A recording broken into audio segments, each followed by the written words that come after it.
Thank everybody for coming, especially thank Dr. Joshua Goldstein for coming in from USC today. I want to thank the co-sponsors of the Modern China Lecture Series, the History Department, and our chair, Tim Pytel, is here today, the History Club and Phi Alpha Theta chapter, and representatives of the club are here today.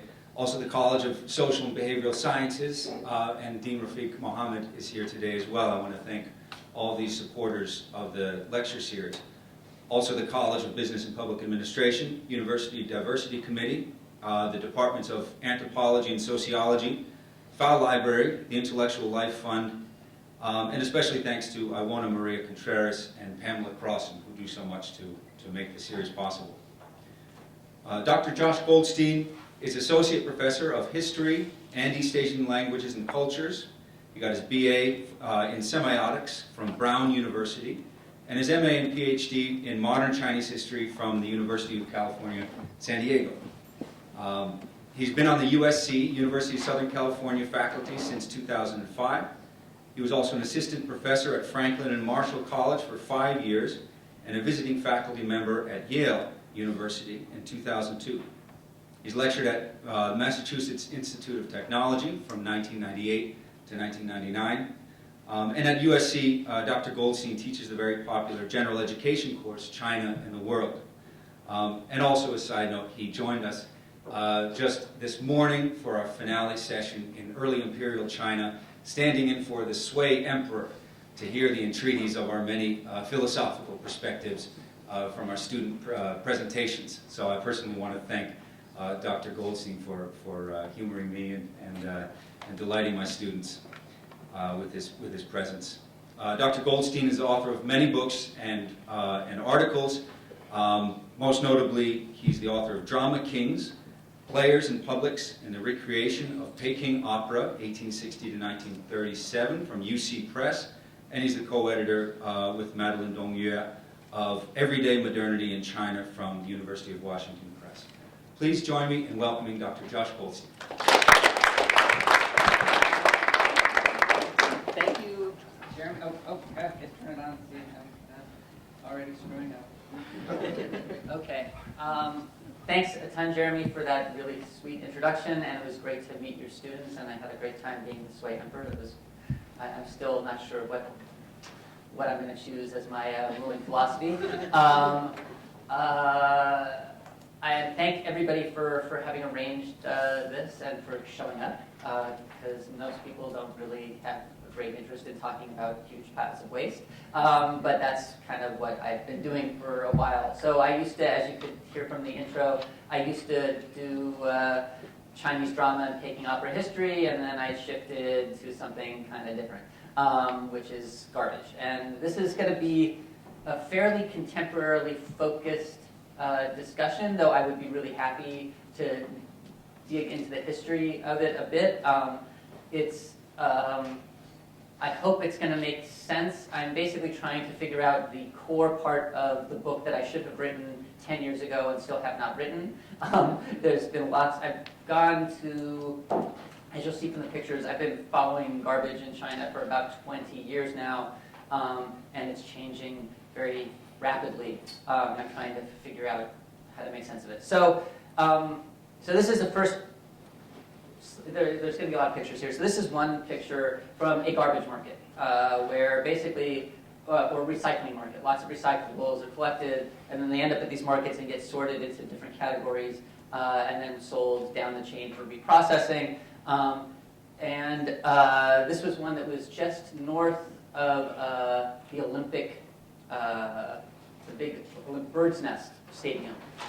When they did all of the reconstruction and stuff for to build the Olympic Village, there were some areas that got demolished, etc. Garbage markets, recycling markets pop up very often in these transitional spaces where things are getting demolished, and this was a market that popped up in this place.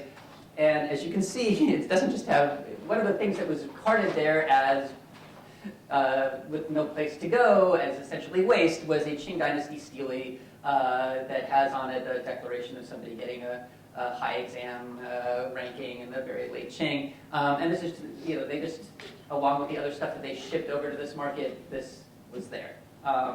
So I found this very telling in some ways about what's going on in China today with the transformations of land and value and even, kind of disappearances of history or where history is going. But also, if anybody who studies waste for a while or anybody who studies history a while starts to realize our waste and our garbage is a great deal of what we leave behind. It is a historical archive.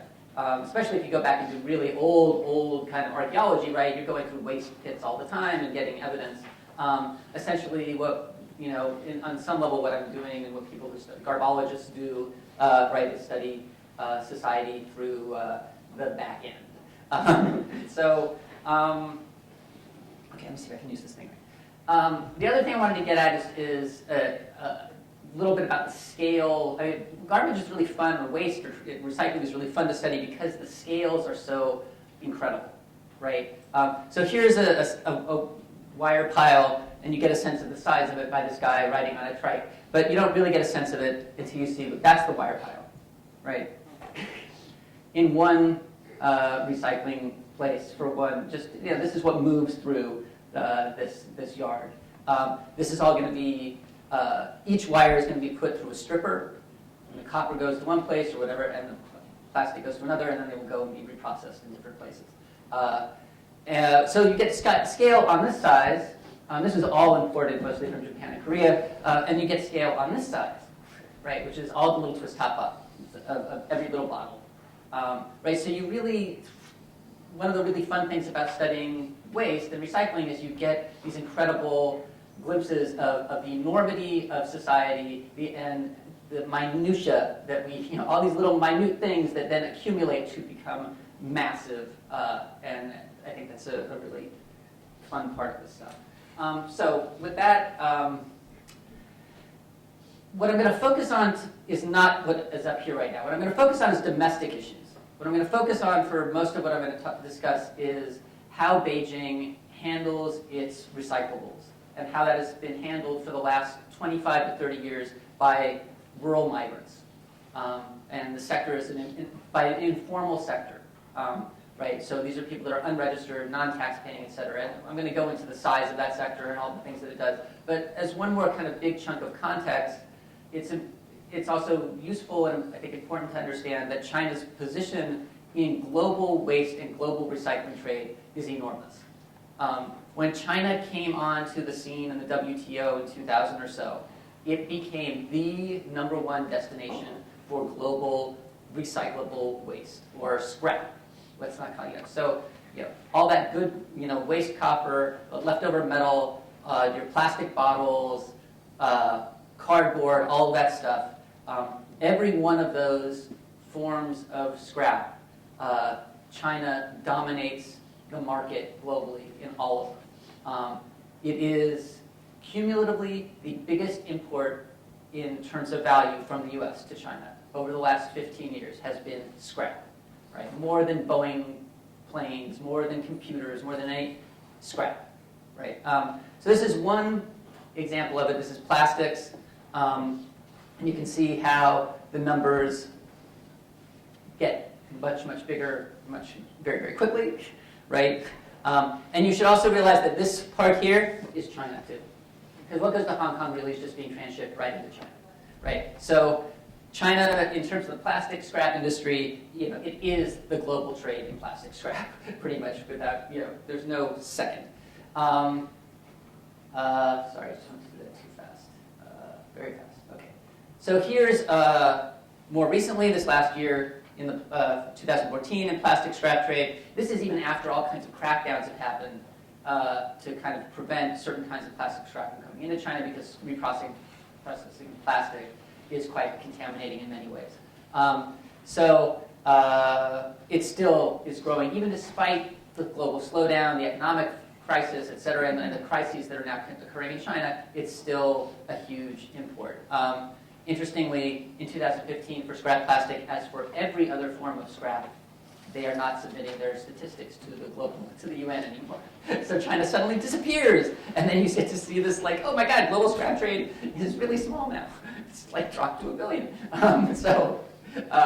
Don't be fooled by, it's just that China's off the table. It's not just plastic, as I was saying. So here's another example. This is 2005, the big yellow piece and the big white piece, right? That's China's share of these markets in 2005. 2014, it's bigger in every case, right? So that's part of this place of China in the global trade. Now, why does it have this place? I'd be happy to go into that much more in discussion. The shortest answers to the question are: one, cheap labor, right? That to do all this kind of sorting and processing, all of this stuff is best done, at least at some stage, by hand. You can mechanize it. We've got it, kind of automated in the U.S., but hand sorting is still, better. And obviously, the pay in China is much lower.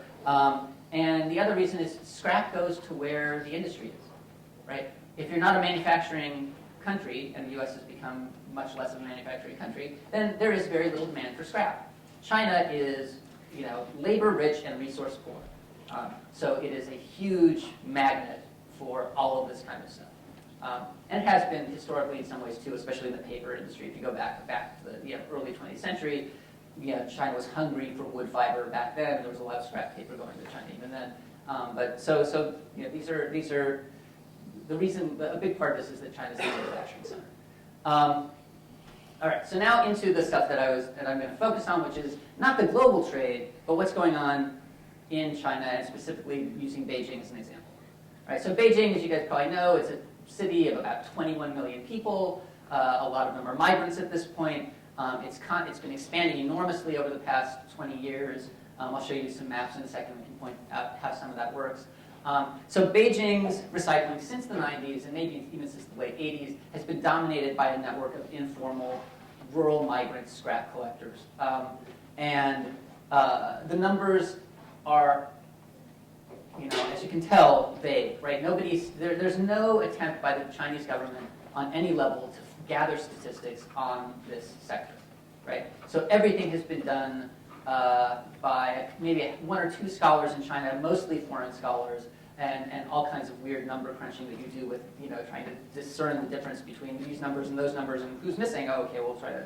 So filling in that gap, some statisticians last year came out with a paper estimating that the sector had between, basically 3.5 and 5.5 million people throughout China in the collection, basically the collection and sorting side of recycling, making a living off it. So this doesn't even include the reprocessing end or some other business sides of this, right? So it's an enormous sector that is completely, close to completely absent from any calculations, registration, right? It's off the books. But they have been managing a multi-billion-dollar industry for years. So the question that I'm kind of starting out with for this, what I'm going to talk about, is why and how has this informal system remained dominant for over 25 years despite the many forces arrayed against it? And so let's see if I can. Let me give you, this is a quick chart to kind of explain how the collection system works, right? So you start with the household, and at every arrow here, basically, money is going one way and recyclables are going another. So that's the first thing to understand about how the recycling system works in urban China. Everybody's getting paid for their stuff, right? So it's not like you take your recycling and you put it in a can and leave it there, and some city comes and picks it up, and you pay even a fee, to the government to pick up your recycling, like we do here. No. You collect your recycling at home, you stack it up, then you go out the door, and somebody on a roving cart or somebody who lives downstairs in your building or whatever gives you money for it, right? So that stuff will either go to a roving collector or a fixed point collector, or maybe to a trading point, which is usually somebody with a truck. I'll show you some pictures in a second. And it can go through a lot of different layers here of being bought and sold up this chain. I spelled this wrong, I'm sorry. I kept spelling baling wrong. It should be no I there, obviously, right? Sometimes it'll go to a baling station directly, which is, a place where they're going to make huge, like 1-ton cubes of some sort of, cardboard, paper, plastic, whatever. Electronic waste is a huge part of this today. From microwaves and toasters to computers and cell phones, etc. The same people who go around on their carts collecting the styrofoam and the bottles can buy your refrigerator off you, right? And then it will end up at some trading point where some set of experts are running around looking at everything and saying, fix, get rid of, I'm taking that to my shop. This, take it apart for, we're going to scrap that for parts that can be reused and sold here and here and here, right? And that all is going on in this weed dismantling and repair zone, which is a very hot topic, and I'm happy to talk about how e-waste is deeply misunderstood in the media today. A lot of it, the majority of the scrap eventually is going to end up at these markets with lots of stalls in them, like I showed you a picture of, where it's getting sorted by different group, where somebody collects that stuff and then sends it off to a reprocessor, a secondary processor. The secondary processors are almost always outside of Beijing. They're not going to be in the cities. They're going to be in the countryside, where oversight is much less, where you can get away with doing dirtier stuff, paying off the local government because it's good for their economy, but usually pretty bad for their environment. And then somebody up here makes a good deal of money, renting stalls to these junk markets. So that's the general look of it. All kinds of modes of collection exist, from walking around to the three-wheeled carts. These were the really main mode throughout the 90s and early 2000s. As the city has expanded and as it's forced a lot of people to scale up, so trucks have become much more prominent today as a mode, but all of these modes exist. So if you're the poorest person, just came from the countryside, and you have no way of even affording to rent or buy or borrow one of these, you can just walk around and collect stuff and do it that way, or have a hand cart. You still see those out there. And then as you move, you get a little bit more successful, you find a place where, this guy's obviously got a good cardboard supplier, then you move up the chain. So I'm so reflexively. Okay, so then it goes, here's some images of some other places you might see. This is a fixed collection point. This was one that was kind of semi-formalized, where they gave everybody the same scale and a little umbrella that said that you were working for the district or whatever. And you get your stuff weighed there, and then they pay you the money that they owe you for your scrap. Here's another guy at a different market back in a big plastics town called Wenan, where, again, they're just putting it all on a big scale, and that's how it works. So one of the first questions then might be, okay, so we have this system where people get paid for their recycling.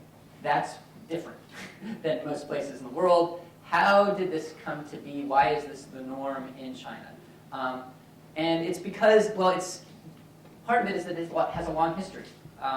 If you go back to the Republican era and you read one of our colleagues' books, Madeline Yue Dong wrote a book about Republican era Beijing between 1911 and 1949. There's a great number of descriptions about scrap collectors, junk collectors, used, antique collectors, all that kind of stuff. And she uses the metaphor actually of recycling to describe Beijing history and social and kind of everyday economics at this time. So this was this was a paper collector probably, and each type of collector had a special kind of designation. They would carry different items with them, that kind of stuff. When we get into the Mao era, this habit of paying people for their recyclables continues. So it's, I'm not going to go into it in detail because it's incredibly arcane as a bureaucracy. Because as you guys probably know, right, the Mao era is socialist planned economy, right? And the economic plan, everything has to be designated. Everybody, what you buy and what you sell and what the price is and who you can buy it from and who you can sell it to, all of this stuff is going to be tabulated and clarified, right? Well, what do you do with recycling in that system? Because it connects to everything, right? First of all, it goes from households, which are not even on your books as an accountant of the socialist system. It has to end up somewhere. So it goes to these depots. These depots then have to figure out, well, is this going to go to the handicraft zone of the economy, where we might be able to use certain kinds of cloth or certain scraps of metal to do nice handicraft stuff? Or is it going to go to the industrial part, where we melt it down for more steel? Or is it going to, what role is this going to play? So these little depots are connected to all sorts of other places, and the depots themselves are urban administrated, but the administrative body that deals with, well, where's it going, is a completely different administrative body smacked on top of it, called the Gongxiaoshe. It's the marketing and supply cooperative that handles that. So it's incredibly complicated as a bureaucracy. But what it comes down to is that by the 60s and 70s, throughout a city like Beijing, there were 2,000 little places where you could go and bring whatever, your old toothpaste tube, some long hair, some chicken feathers, and a small stack of newspapers. Newspapers, back in the Maoist days, very small. Not a lot of advertising. Just a couple articles, right? So you bring all those in, they give you a little bit, and maybe, the kids would, I get a lot of stories from people like, oh, and then I would go buy a popsicle. That was the great thing. You could go get some nice little thing at the end of this. And they even extended these to the countryside, so you'd have roving collectors in the countryside doing the same thing, right? Because it's this was an economy that was really, if you guys read anything about socialist economy, resource constrained, right? That's the kind of nature of the command economy, as this guy, Jonas Kornai, talks about. It's a resource-constrained economy, and so there's this hunger for every little scrap of resources you can get, and they're really, so this network was very big and had a lot of dynamism to it. Here's just one, this is a much later example, but this was, at one point, one of these community spots that eventually, at this point in 2000, was already rented out by the district to some migrants to actually run it. So the district wasn't even really running the spots that they still had by this point.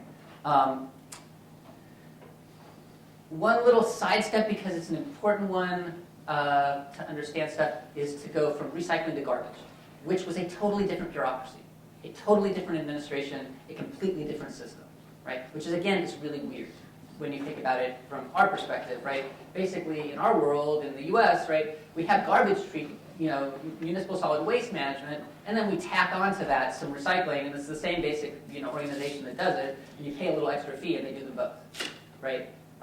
Not at all how things worked in the socialist era, and not at all how things work in China today. Absolutely separate systems, right? So, just a quick picture of what municipal solid waste look like, because the migrants that I'm talking about, these guys that are doing the buying and selling, they're also going to start out picking from landfills too, right? They're going to do all of it. They're going to get recyclables wherever they are. So, so municipal solid waste back in the Mao era was actually very minimal, and the vast majority of it was coal ash, right? Because people in Beijing, to heat their houses, used coal, and that would create a lot of ash, and that was the majority of what you had. There was no, people in a frugal society with a lot of consumption, not a consumption, Maoism is not a consumption-based system. There's not a lot of stuff going through your household that you're then using and disposing, right? So this is coal ash and food waste, and little bits of other stuff. And little bits of other stuff, as I already described, goes to the recycling, goes to the collecting place. So, so they didn't even need planned landfills at the time. They were just like little waste dumps outside of Beijing. They took some of the garbage waste and mixed it with human waste, because that was another, if you go back before 1949, or even into the 1950s, the biggest recycling system in Beijing for hundreds of years was human feces, human waste. Piss and poop into a hole, dug out, taken, scooped out of that hole, taken to a yard, made into fertilizer, sold to the countryside for the fields. That was the biggest recycling industry in probably certainly in all of China, probably certainly in all of Beijing, for a really long time. So here they mix some of the garbage with some of that, and then they use that as fertilizer. Unfortunately, garbage, because it's so ashy, it's not really good for fertilizer, and eventually the peasants in the south are just like, get this stuff out of here, it's not helping us, because it causes land degradation. But, so we get to the early 80s, and there's unplanned waste piles around Beijing, and that's the issue, and then all of a sudden, bam, you get the reform era, you get consumption, you get markets opening up, and shops and all this stuff, and newspapers become thick, full of advertising, and all of a sudden you have a lot of waste, right? And by the early 80s, this is a very common phrase that's being used, that Beijing is besieged by waste, and the numbers start to go through the roof, right? And they start to look to building sanitary landfills, et cetera. So this is a picture I took on a train going to Tianjin in 1995. This is a giant waste pile with people living on it and feeding their pigs. Right? So, this is not long ago. China's biggest cities had enormous, unmanaged, unsanitary waste dumps where people lived on. Okay. Not at all the kind of super modern thing we were used to, where they're taking the gas from the methane from the landfill that's sanitary or whatever and using it for fuel. That's what they do now. This is what was in Tianjin 20 years ago. This is 2000, just outside of Beijing. As you can see, they basically carved a hole in the wall because they're all on the waste pile, picking through it and coming out with their bags of stuff. Right? So back in the 90s, it wasn't just that people came from the countryside to collect recyclables out of garbage or out of construction sites, which was really where the money was, but they're doing it in these garbage dumps as well. So in other words, China's kind of municipal solid waste stream at this point was not yet being sorted for its recyclables, and people would go here to do that, right? But by the time you get to the late 90s and 2000s, they close these things up first of all, eventually, but also part of why they close it up is there's nothing left to pick, right? Before it gets here, it's already been sorted and stripped. So, all right. So let's see.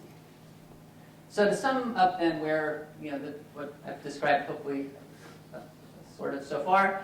In the 80s and 90s, Beijing's municipal solid waste explodes in its quantity. There was almost no infrastructure to handle it at first.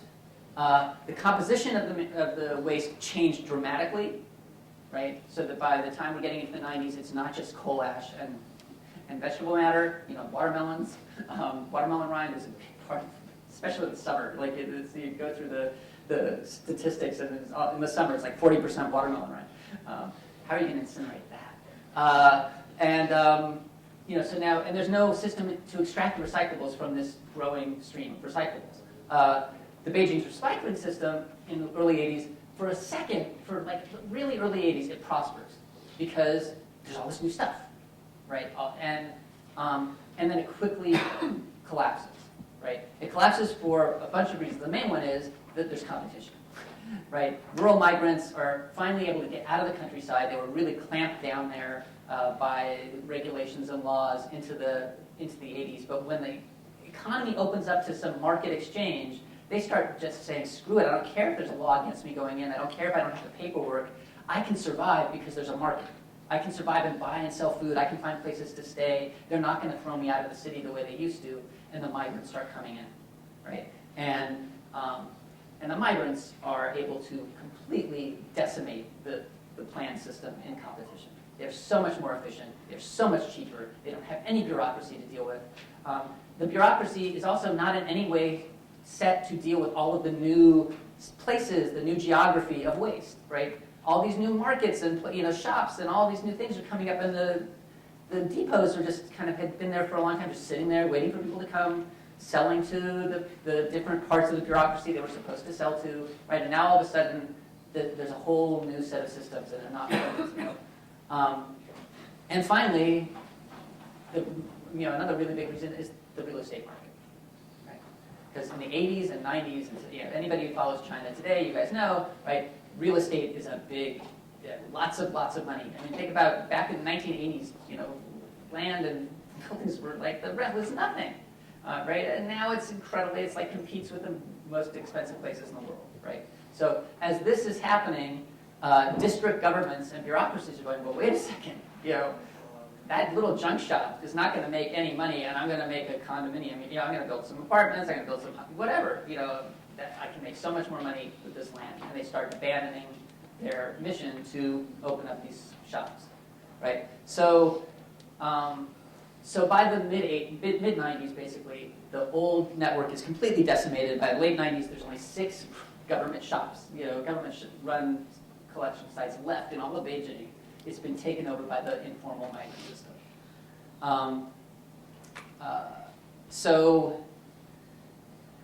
But this doesn't make, obviously it doesn't make the government that happy. It certainly doesn't make the old bureaucracy that actually, that was dealing with this recycling happy. They want to continue to do what they do, and they have, the ones that I talk to also often look abroad, and they go, well, wait a second, if I was a recycling administration in Europe or in LA or where, I would have a monopoly on ownership to all waste, right? If you put your garbage down on the curb in New York, New York City owns that garbage from the moment it touches the curb, right?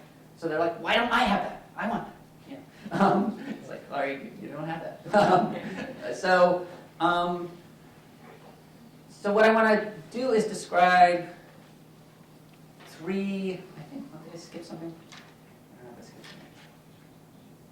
I want to. Okay. Well, I'll give you. There's obviously one very clear, simple answer to all of why this all works, right? Which is because these folks are willing to pay you more money for your recycling than the state system ever could anyway, right? Because they have no overhead, right? They will work themselves really hard. They will haul the stuff out as far as it needs to be hauled. They will work day and night. They will go to any place they need to go to. They need money, right? And a lot of them need money, to send home, to take care of their kids, to send their kids to school, because higher education, higher education meaning middle school and high school in the countryside. That's higher education. Costs money. That's why they're doing this, a lot of them. There's just no way to compete with what they can offer on the market to people for their scrap. So I'm going to just quickly go through some of the stages by which this system that has existed for a long time has been pressured by various changes. Some of them from the government administration, some of them more general, kind of about the change in the urban environment in general.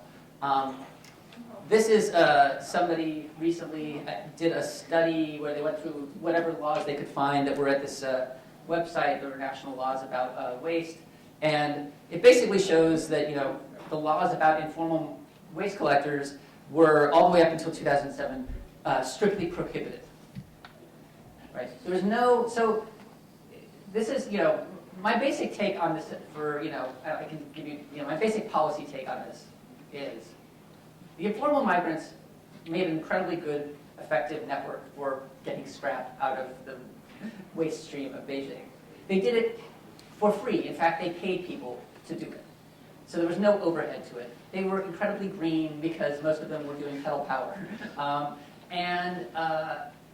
The fact that they paid no taxes and were not registered, really, first of all, taxing them would have been very difficult. Secondly, not only did they save the city government a huge amount of money by actually creating a system for them, but they also saved a huge amount of landfill fees by taking 20, 30% of what, maybe 40% of what would have gone in the landfill out of the landfill and keep saving your landfills, right? So they saved the government a huge amount of money. They did an enormous service to Beijing and continue to do so. And the smart thing to do for the Beijing government and for all of the Chinese government, I think, would be just say, great, you guys are awesome. We don't want to tax you. There's no reason why we should hound you. Go do your work. This is hugely beneficial to everybody. Instead, there's been a constant effort, even as they've been starting to try to formalize, this green one is a little bit more permissive, but it's about formalizing them. There's been a constant effort basically to somehow, either drive them out of the business or contain the business they do, or somehow put pressure on them. So I'm going to go through a couple of different versions of this. First was the criminalization of the migrant collectors, which happened a lot in the 90s. That especially happens in relation to household registration. And I don't know if you guys know about household registration. If you look at contemporary China, it's an issue. It was a bigger. It's still an issue. It's just a little bit subtler these days. But household registration is basically everybody in China is registered as being from a certain place, and where you're from determines a great deal about what kinds of public benefits you are allowed to have, where you're allowed to live, where you're allowed to get work, where your children are allowed to go to school. So if you're not a lot of the migrants who come to Beijing, they can't bring their kids because their kids can't go to school. Or in the past 5 or 6, maybe 10 years or so, Beijing has now made allowances for private schools for migrants, but they have to pay for those schools. Whereas if you're from Beijing, you don't have to pay for your kids' school, right? But these migrants who are already poor picking through trash, they have to pay for their children's education in Beijing as well, right? You don't get healthcare stuff. If you went from year to year, you could find dozens and dozens of different laws that restrict you if you don't have the right household registration. You can't register your car. You can't have a truck. Oh, I got to get a truck from somebody else who's actually a Beijing resident, so I can actually truck my stuff around. So it's lots of complications that way. In the 90s especially, if you didn't have this paperwork, and if you were a roving kind of independent entrepreneur like these guys, mostly men, but there's women doing this too, right?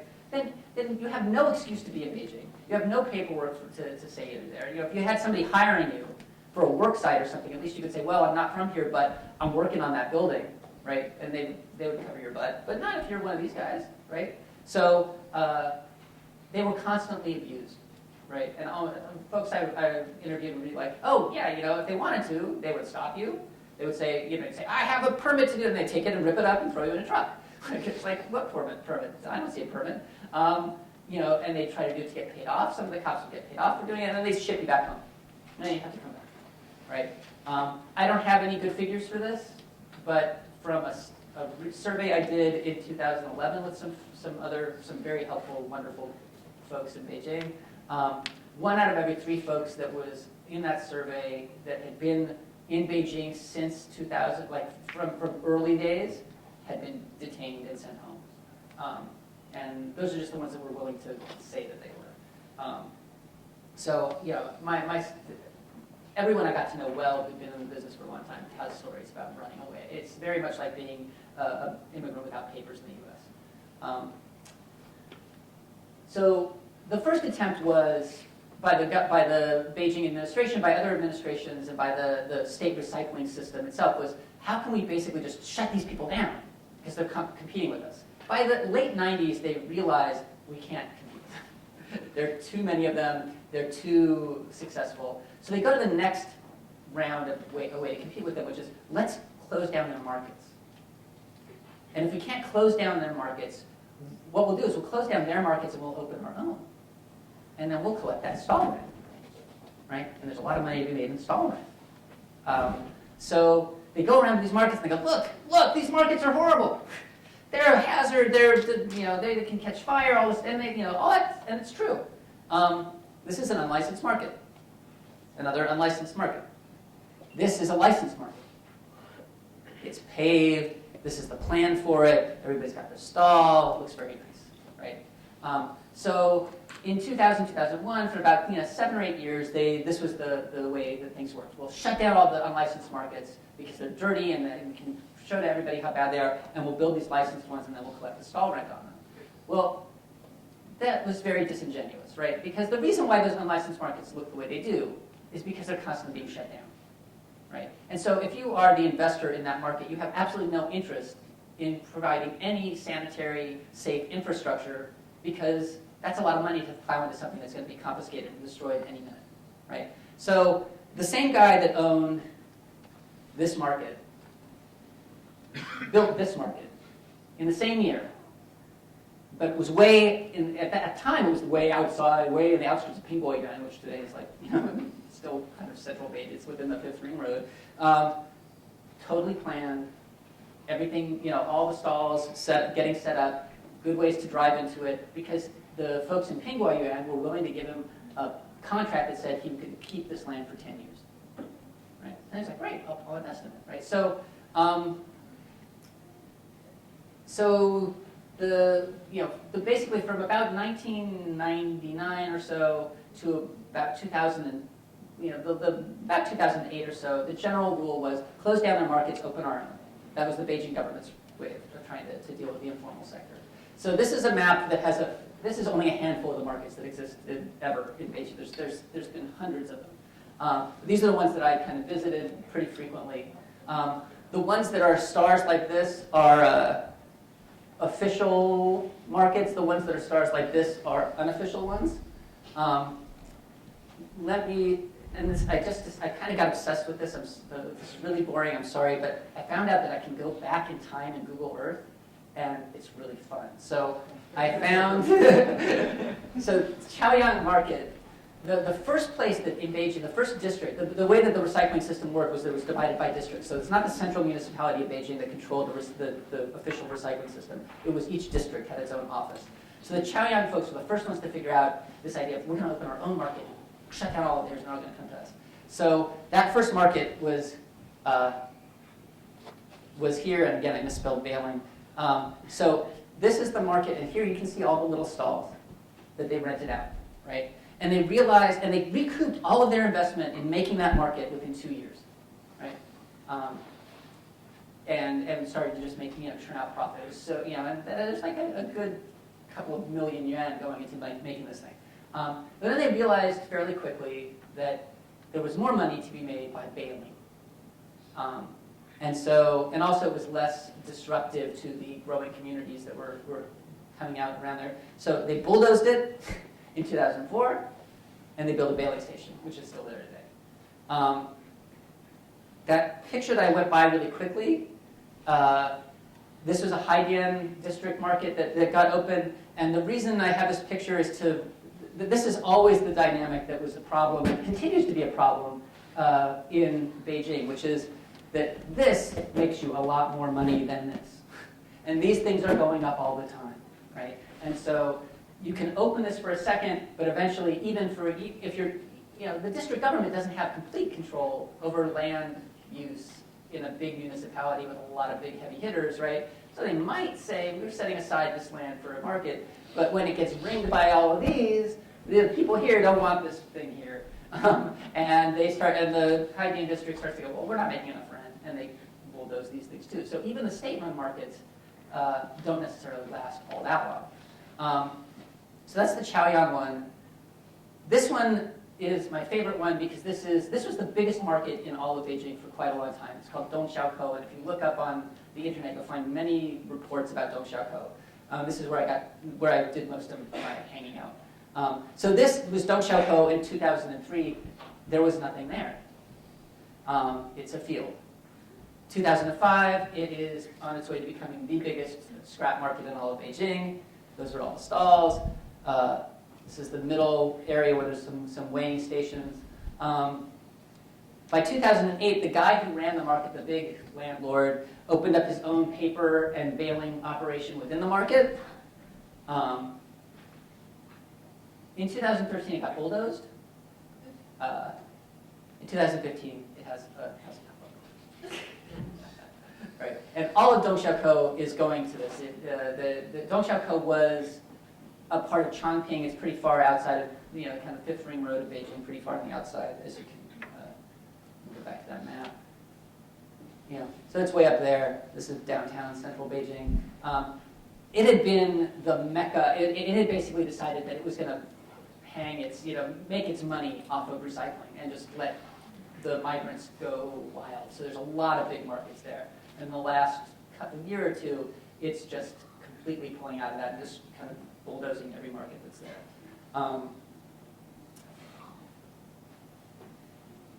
Okay, so that's... and then, so the third mode of how to deal with this system. So that mode worked somewhat. Certainly certain parts of the city, urban management were able to make some rent off it. But they weren't able to eliminate a lot of the informal markets for several reasons.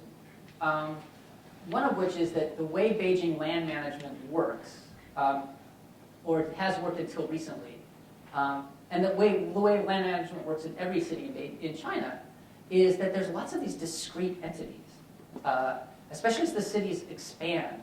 They expand over what used to be townships and villages, and all of those have their own administrative system. And they kind of have some of the leeway and freedom to do with their land what they want. And so if there's an area that's not turning over rent for the next couple of years, there's a plan to do something in it, but the buyer, the person hasn't built there yet, it's very easy for the local government to say, oh, we'll let you in here for 2 years and do your scraps thing, right? And have a little junkyard, and then we'll get rid of you later. So as the idea of junkyards worked a little bit, but certainly wasn't a great moneymaker. Certainly not as successful as bailing stations would be in terms of turning over more profit quickly. But that was one mode. The final thing that's been going on since about 2005 is trying to formalize the system. So you realize you can't compete with the collectors, but is there a way you can somehow contain them? You can somehow make them part of your system and make them look a little better or whatever. So the way that generally works in Beijing today, I mean, there's still a lot of roving collectors and folks with trucks, et cetera, but in a lot of districts you have this sort of thing where they say, the real estate business or the local street neighborhood committee builds a place like this or just designates a spot. They don't necessarily even build a shed and say, this is where Collector X will hang out. Collector X will pay us this much money every month for the privilege of gathering the recycling here. And they will have, something like exclusive rights to this area. But those rights, again, are never really actually enforceable. And they can have this contract ended at any time, especially if an event happens, the Olympics happen, bam, forget it, we don't want you here. And they don't quite satisfy the idea of it being formal because they're not paying taxes. They're not always registered. It's not, and so they're not something that the government can actually keep close tabs on either and really regulate. But it's at least a little bit, it's in this kind of, semi-formalized area. So for an as an example of why this stuff is not quite an answer yet, right? So this was the solution in Tiantong to the problem of all these collectors. They built this shed and stuff. The reason I found this article, this is from a newspaper article talking about how the people at Tiantong are so pissed off about these things getting in their way and being obstructions and being eyesores, and they want to get rid of this whole system, right? So it's ad hoc, it's not really thought through, and it has no actual security for the people who are doing this work. All right, so hopefully this is kind of summed up for you guys, right? The informal system has survived government prohibitions, destruction of markets, police harassment, economic crises, which there have been several of in the last 25 years, 30 years, urban expansion, right? These guys, it's like, okay, I can't bike that far, but I'm going to get, I'll put a little motor on my trike and get out there, and everyday kinds of instability. And the reasons why it's been able to succeed are pretty obvious, right? They are a zero-cost solution, especially from the government's perspective, to collecting, transporting, and sorting recyclables, right? And anybody, if you do any studying of municipal solid waste management, whatever, the expense is collecting, and to some extent sorting. 80% of whatever system you're going to build to deal with waste is about the collection cost, right? And these guys do it for free. So in other words, from the city's perspective, and they figured this out throughout China very quickly, well, let them do it. Because it's really expensive for us to try to put this bureaucracy together and to create this whole infrastructure, and they're doing it. So it saves them tons of money, so they're just like, fine. And the other kind of thing which maybe hasn't been clear enough throughout this is that part of why this has been so enormously successful is because the economy has grown so damn fast. And as much as we like to think about recycling as green and environmental and all this crap, yeah, recycling is an industry and it grows when consumption and production grow. So if you go look at the figures, San Francisco's like, we are so great, we recycle so much. It's because you use so much, right? That's recycling. If you want to actually go for something that's environmentally sound and green, it's not about recycling rate, right? It's about actually looking at what comes in and what goes out and trying to get the amount that goes in down, right? Instead of we've got all of our cans, so many cans, right? So and prices were consistently up throughout this period as well. So this fed the recycling system feeds on So those are obvious things. Some of the more, what I think maybe are the more intriguing, interesting questions here is why is the informal sector remain informal? Right? Because there's, from all kinds of perspectives, you would think, well, it's not fun to be informal. You get chased around, you have no security, you live in dirty, squalid places sometimes, right? It might be nicer to have, actually, you don't get socially recognized for what you're doing. It might be nicer to have a secure job or whatever, right? From that perspective. From the city's perspective, you know, why, if this system is working so well, and why do you not just formalize it? Why do you keep trying to somehow compete with it or make it, or break it down or somehow pressure it? So one argument could be, well, the recyclers oppose formalization, right? It would change their work step, like the way they work. There's a kind of relaxed quality to, even though there's a lot of work and at times and pedaling and exhaustion, whatever, in some ways you can just take a nap for an hour and a half. It's okay, right? And it would certainly get rid of the kind of flexibility of the kind of entrepreneurial model. I'm going to find the place where it's got really good stuff, and then I'm going to rise up on this chain, and I'm going to be a stall owner myself one day, right? If you're just assigned here, and then you clock in every day, and you clock out every day, you're never going to do that, right? So that would be one argument. It's the people themselves don't want it. The other argument, formalization would come at a cost to the city. Both local, small scale, and larger scale urban planning and investment would be necessary. And the small scale stuff is obvious, but the urban planning thing is a huge deal, right?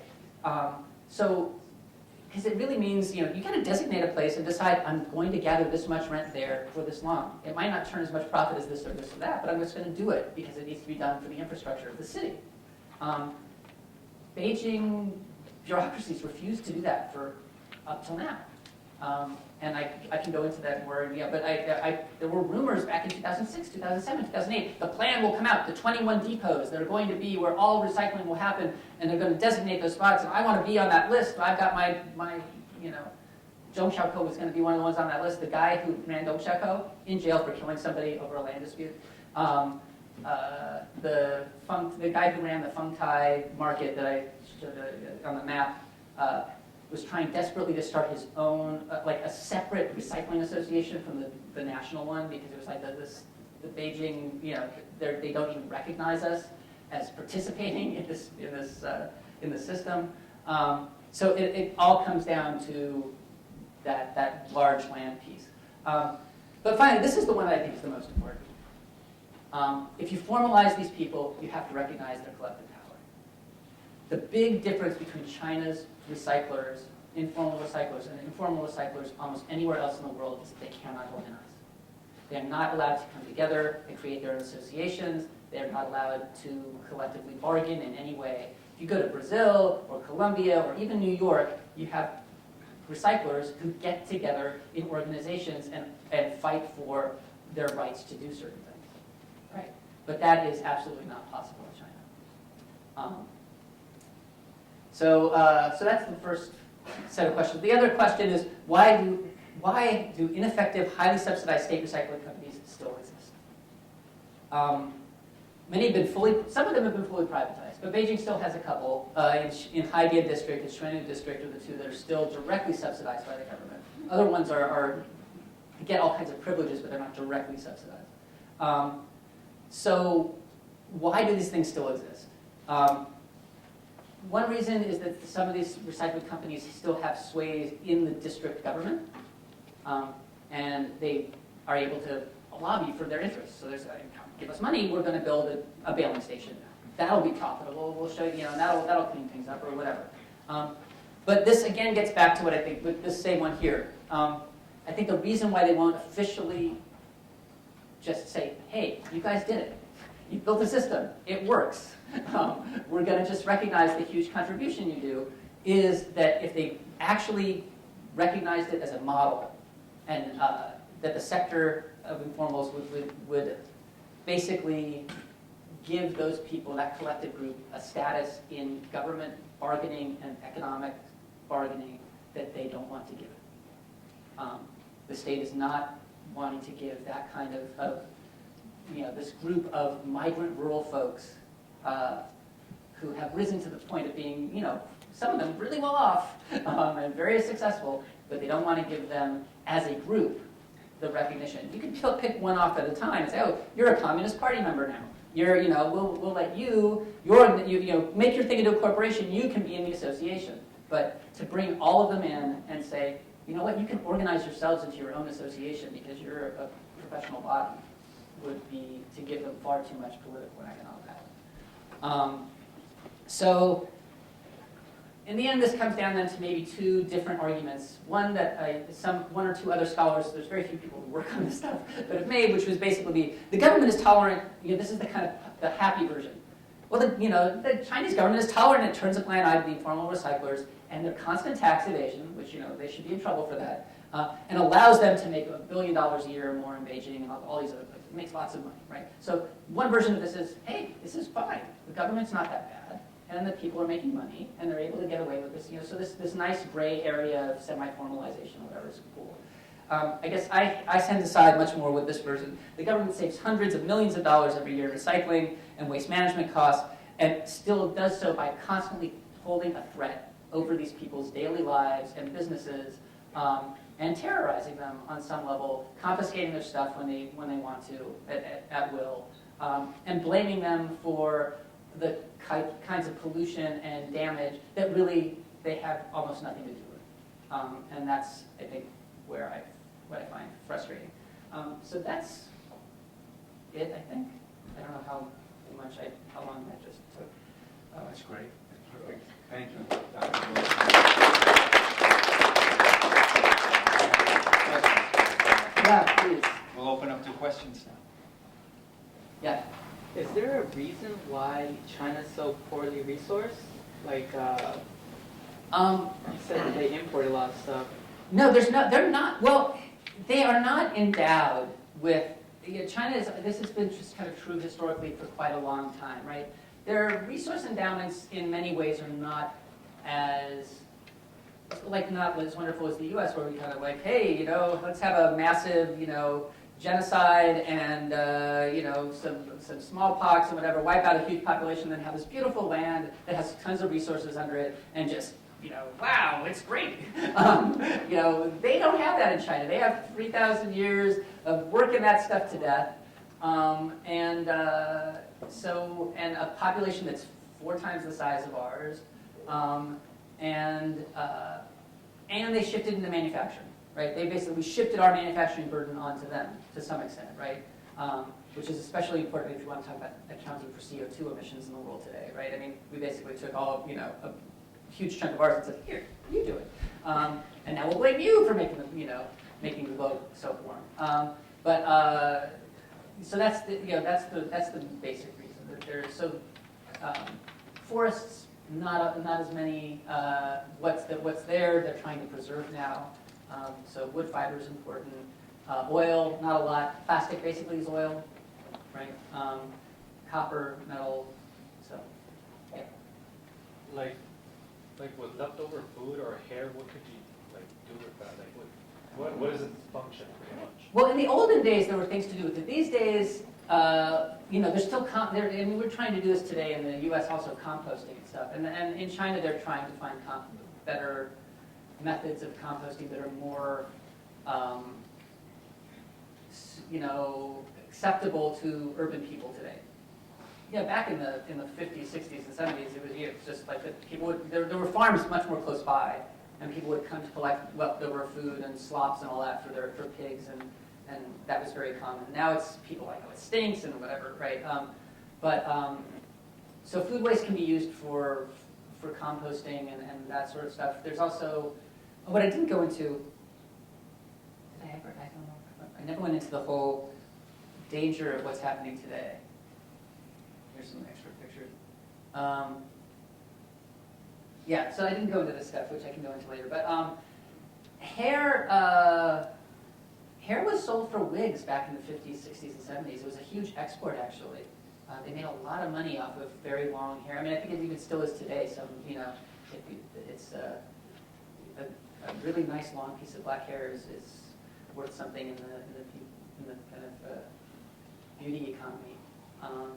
But yeah, it's fun when you look in the 1950s and 60s stuff, especially all of the different fun uses they came up with for stuff. Very particular kinds of ways to use certain kinds of vegetable matter, or feathers, and bones. Back in the old days, what's kind of ridiculous now is that grease is such a big problem. We don't find very many ways to recycle it. But in the 20s, 30s, 40s, I mean, there was nothing more important to come out of a house than grease. I mean, it was like great stuff. You make soap with it, you make explosives with it. It's awesome stuff. And we just don't even have we've created a system that doesn't even manage it in any way. Just kind of, it's very strange. Here, we go to recycle, we have like cans and bottles, and it's on like different price ranges. In Beijing, do they have something that's worth more? Is everything kind of crazy? Oh, no, yeah, there's price charts. I don't have any pictures of them, and they're changing all the time. Every time you go to a they don't always have, not every trader has the price chart, because some of them are, very used to having customers. They just figure the prices in the street because you go anywhere and you find out what the prices are. And there's this whole part of the rhetoric of the Beijing government at different times. It's like, they cheat you, they don't give you, it's like, well, people just go around, they figure out what the prices are. No one's getting cheated. But yes, there's very, this type of bottle is that much, this kind of paper is that much, yeah. It's very, very specific. Yeah. One man's trash is another man's treasure, right? Yes, absolutely. Is this maybe some kind of way of not producing capitalism or keeping them down? So, because this is a capitalistic thing where you can make money, and it's like, hey, let's keep it down. Let's not formalize it so they don't recognize that. Well, okay. So it's not that. I think it's a little. You're onto something. I think it's. I have a colleague who we were talking about this, described. He's like, this is like laissez-faire capitalist dream of unregulated activity, right? I mean, that's what these guys. I don't pay taxes. Nobody gets in my way. I'm going to buy and sell whatever. I pollute. I do whatever I do. I get away with whatever I can get away with. To make money doing this. So on some level, it is very basic, brutal kind of capitalism that way. I think from the government's perspective, I think it's about political and social, to some extent, economic power. I mean, I think that for certain parts of the official world, look at this thing and go, there's so much money to be made there, why aren't we making it? Why do we let these people make it? And there's all these reasons why they shouldn't, right? They don't do it in high-tech ways. They don't do it cleanly. They're polluting, whatever. So let's find reasons why we should do it and not them. But I think the side that is, more common within party administrative politics is that it's a very insider-outsider game. And the party and business in general in China does not tolerate a large collective outside presence. You can be an individual who has one big corporation, in which case we will co-opt you, or we'll find a way to deal with you as that individual corporation, right? But if you are an entire sector of millions of people with a lot of business presence, right, that is not something we will negotiate with, right? So the only way that we can, and what's happened recently, which is kind of funny, is that the official, there's many official recycling associations in China from the government's end, some of which hate each other, right? Because the bureaucracy, like I was saying, was so complicated, and now that everything changed and everyone's running for the big pieces, and so the metal folks don't like the ones that come out of the old marketing cooperative. They're fighting with each other over who's actually supposed to be in control of recycling. And then there's the urban ones. But none of them admit the informal people, right? So you can go to one of these conferences, and there won't be one informal collector there, right? But recently, those associations have started to do web outreach to collect to the informal sector, and are trying to basically, because, and this is how Chinese labor unions work too, right? You can't have your own labor union. But we have a labor union and we will recruit you to it, right? Which basically means you will become part of us, right? And you will have no, you lose your political say. So I think that's what this has been about. It's like we can't, if we recognize this collective, it is politically too powerful and too destabilizing, and not something, it's not an option.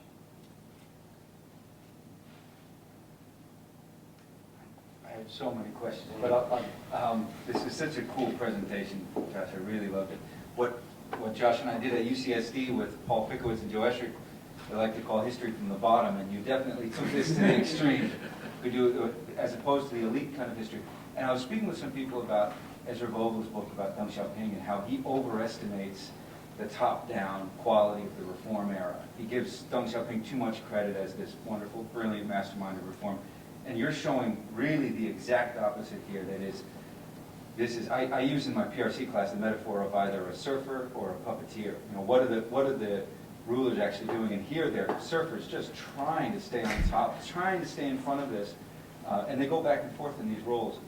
But you basically told us a story in which this is an unqualified loss in terms of business efforts by the government. Right.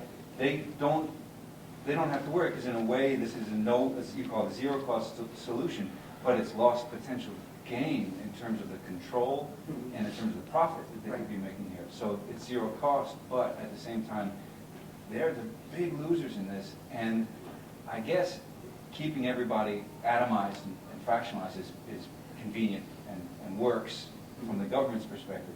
But and this is the big question about rural protest as well. Have you come across situations where a group of people resist something like the Chengguan, the urban cops, thugs, basically. Yes, it's Chengguan that does all this. The urban thugs. Yeah. Pretty much, they're cops, but a lot of people think of them as thugs who come and smash stalls and that kind of thing. Has there been any kind of coherence that you've seen, or has it been down the line successfully keeping them atomized? In Beijing, I've never seen a collective response that's been that effective.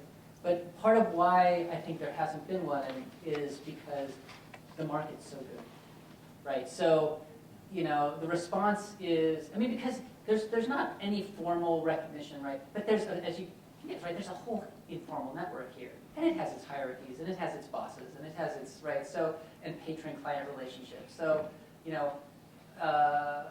I do a few, especially in 2008 when I was there before the Olympics, because I thought it was going to be interesting. I went to a few informal markets, and especially, going the wrong way. Anyway, I spent a lot of time there were a couple markets here, and one of them, it was very, I have the pictures of it on, I didn't bring them, just like nothing there, market there, nothing there. So I was there when it got bulldozed in 2008, and the guy who had run it basically was like, yeah, the cops came, not just Chengguan, because this is like way on my issues, and they locked me in a room until I would sign the demolition order. That was, what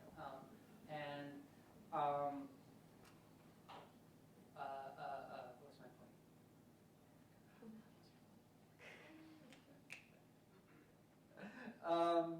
Collective. Yeah, okay, yeah. So how do they respond to that? I've got a market in Chongzhou already. I've already scattered it out. Everyone's coming with me. Or a lot of them are coming with me. Right? And the stall owners are all, take their stuff and they go to the market in Chongzhou.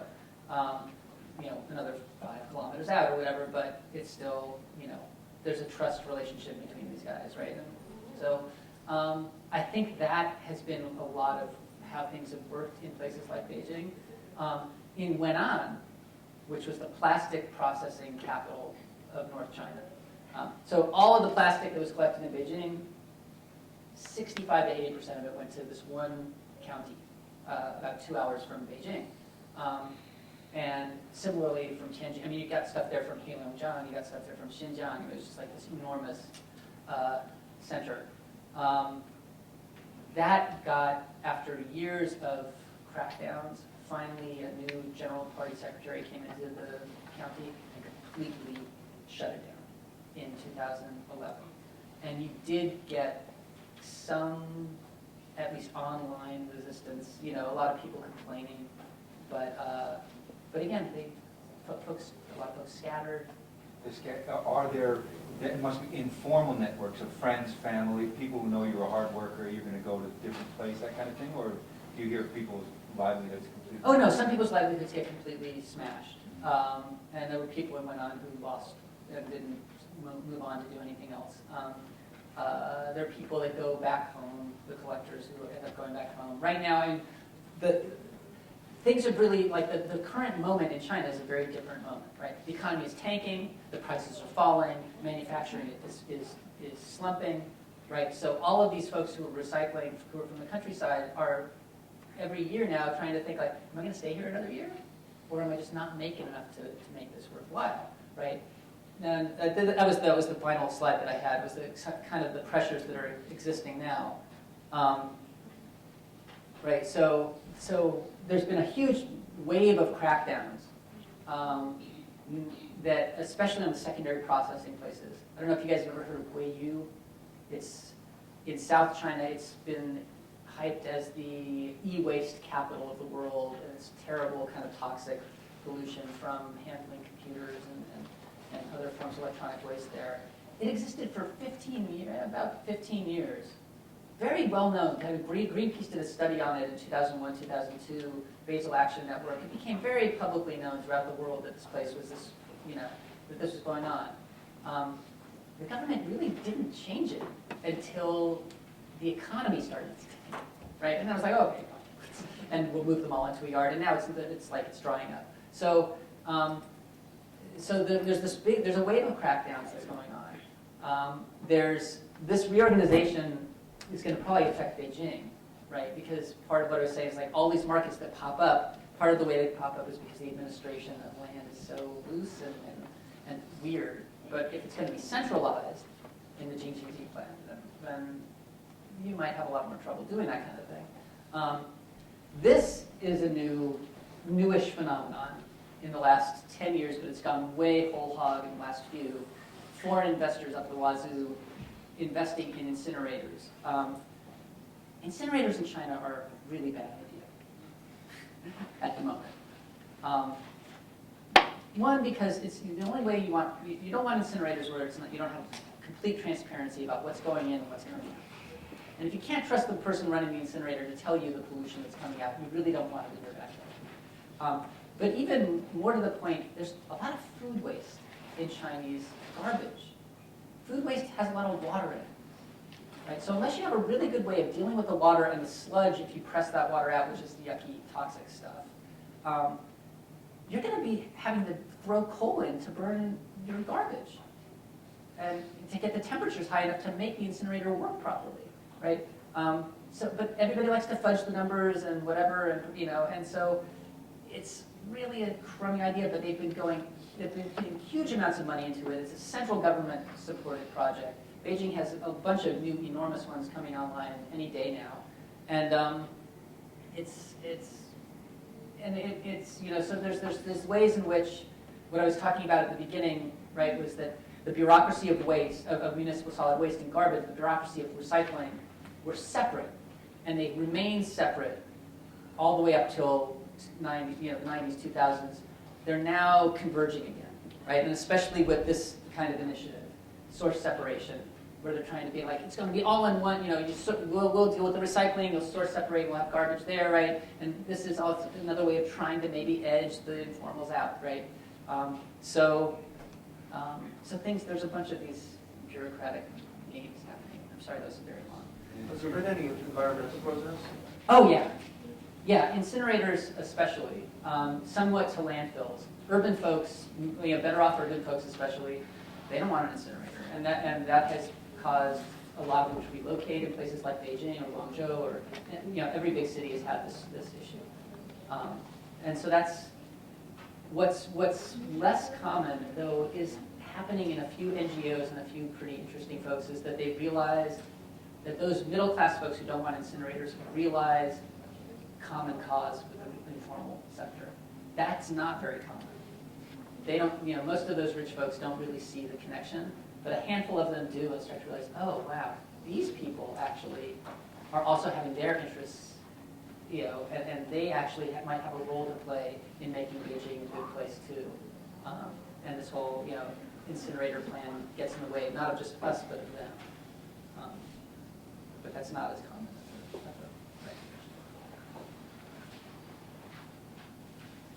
All right. Thank you so much. Dr. Sure, thank you.